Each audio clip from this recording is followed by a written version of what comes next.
బచ్చల్ మల్లి అసలు ఏంటి టైటిల్లో కొత్తగా ఉందని చూసా. ట్రైలర్ చూసిన తర్వాత అసలు అల్లరి నరేష్ ఈ క్యారెక్టర్ ఎందుకు ఉంచుకున్నారు అనేది మనకు అర్థమవుతుంది. ఈ క్యారెక్టరైజేషన్తో వచ్చిన బచ్చల్ మల్లి మరి హిట్ అవుతుందా ఫ్లాప్ అవుతుందా అనేది అయితే నేను వీడియో ఎండింగ్లో చెప్తాను. వీడియో ఎండ్ వరకు చూడండి.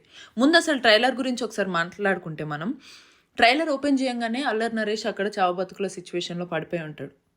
ఆ తర్వాత రావు రమేష్ తన క్యారెక్టర్ గురించి ఎక్స్ప్లెయిన్ చేస్తుంటారు. క్యారెక్టర్ గురించి ఎక్స్ప్లెయిన్ చేస్తున్నప్పుడు అల్లరి నరేష్ గెట్టప్, సీన్, ఐస్ నుంచి వచ్చే లుక్ కానీ బిహేవియర్ కానీ ఎంత డిఫరెంట్ అంటే కొంతమందికి ఆక్వర్డ్గా అనిపించవచ్చు, కొంతమందికి ఏంటిలా ఉన్నాడు అని అనిపించవచ్చు. అక్కడే అల్లరి నరేష్ సక్సెస్ అయ్యాడు క్యారెక్టర్ని ఫుల్ఫిల్ చేయడంలో. ఇవన్నీ చూసిన తర్వాత అసలు అల్లరి నరేష్ ఇన్ని రోజులు ఒక కమేడియన్గా వచ్చి చాలా తప్పు పని చేశాడేమో ఇండస్ట్రీలో.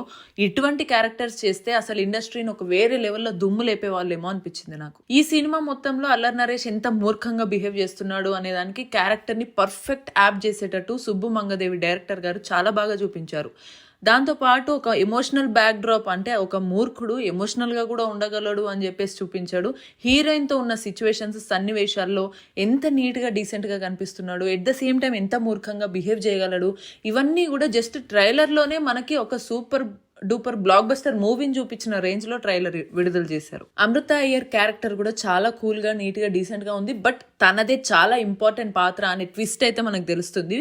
ట్రైలర్ ఎండింగ్లో ఆ ట్విస్ట్ అని అయితే డౌట్ వస్తుంది. ఖచ్చితంగా తన వల్లే స్టోరీ అంతా కూడా నడిచే అవకాశం ఉన్నట్టు మనకు అనిపిస్తుంది. ఇంకా అమృత అయ్యర్, అల్లరి నరేష్ కాంబినేషన్ చాలా నీట్గా వెళ్ళడంతో పాటు సుబ్బు మంగదేవి ఆ స్క్రీన్ ప్లే కోసమని ఎంత కష్టపడ్డారో స్టోరీ అంతా బాగా చేసిన తర్వాత స్క్రీన్ ప్లే ఏదైతే వచ్చిందో అది హైలైట్ అని చెప్పాలి. మూవీ అంతా స్క్రీన్ ప్లే లేకపోతే ఈ మూవీ ఇంత పర్ఫెక్ట్ వచ్చేది కాదు. ఇంకా అల్లరి నరేష్ లేకపోతే ఈ స్టోరీ పండేదే కాదని మనం ఖచ్చితంగా చెప్పొచ్చు.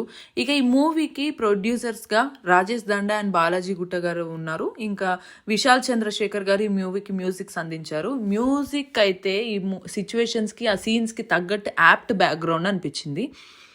ట్రైలరే ఈ రేంజ్లో దుమ్ము లేపిన తర్వాత ఖచ్చితంగా సినిమా హిట్ అవ్వకుండా ఉంటుందా? ఇంకా నేను డౌట్ పెట్టాల్సిన అవసరం లేదు. సినిమా ఖచ్చితంగా సూపర్ డూపర్ హిట్ అవుతుంది. అల్లరి నరేష్ ఇప్పటి వరకు చేసిన క్యారెక్టర్స్ అన్నీ ఒకటి, తనని మర్చిపోతారు. ఇప్పుడు వచ్చిన ఈ బచ్చల్ మల్లి క్యారెక్టర్ తోటి అల్లరి నరేష్ కొత్త క్యారెక్టర్స్ ఖచ్చితంగా చేసే అవకాశము, ఇండస్ట్రీని ఏలే అవకాశం అయితే కనిపిస్తుంది. మరి ఇది నా ఒపీనియన్ ఈ మూవీ పైన. ఈ ట్రైలర్ చూసిన తర్వాత మీకు ఎలా అనిపించిందో కూడా కమెంట్ చేయండి. మరిన్ని అప్డేట్స్ కోసం సబ్స్క్రైబ్ చేసుకోండి TFPC ఛానల్. నేను మీ భవ్య, సైనింగ్ ఆఫ్.